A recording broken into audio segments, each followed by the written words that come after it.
Ken, and you're watching Kilt Can Cook, the Scottish cooking channel that encourages young men and women to have the confidence and competence they need to conquer the kitchen.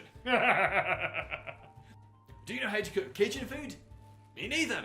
But you know what I do know how to do? I know how to follow instructions on a box. And together, you and I are going to follow instructions on a box as to how to make a delicious red beans and rice with sausage dinner. It's quick, it's simple, it's easy, and it's delicious. You're going to enjoy it. I've already enjoyed it. Let's be about it. Alright, red beans and rice. This is a dish you can make from scratch, but Zatarain's mix is so tasty, so simple and so cheap that I decided to use it instead of the more traditional Cajun preparation. I hope my friends from New Orleans will understand. Okay, first you buy a pack of polska kielbasa or Polish sausage, and you're going to cut that into medallions of roughly uniform size. It doesn't need to be exact because the meat should already be cooked. There'd be no worries about one piece of meat being unevenly cooked because it's fatter or skinnier than the others. Fill a pot of water, about 2 cups worth. Then you're going to want to dump in your rice, beans and spice mix. They're all intermingled together already. You're going to add a tablespoon or 2 of butter so that the rice gets a nice rich fat added to it. And let that start to heat up. Burn your meat. It doesn't take longer than a couple of minutes because remember, Polish sausage should already be cooked. At this point we're just adding some nice char to it.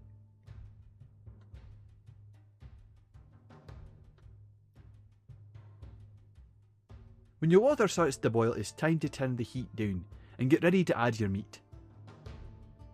Once your meat is pleasantly brown, cut the medallions in half. This lets the meat stretch and every bite will have some meat to it. This does add a wee bit of time and it's likely best to turn your cooker off at this point so you don't splatter grease on you. You might wonder why we didn't cut our sausages in half during preparation. That's because it's easier to flip a medallion than to flip half a medallion. Very good. Alright, now at this point we're going to add our sausage to our rice mixture. Now you can add the sausage fat instead of butter, but you don't need to have both butter and grease.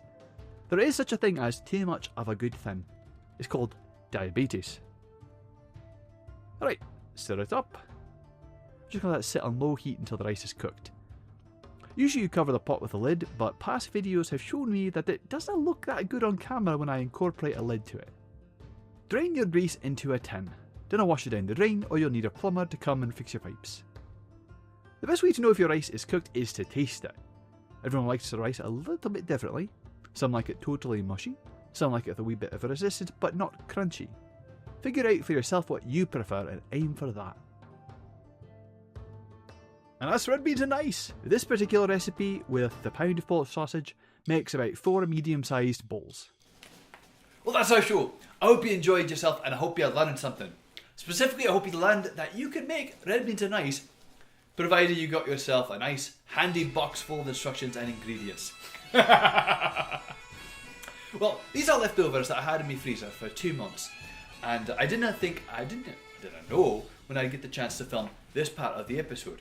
So let's see how well the ingredients hold up, shall we?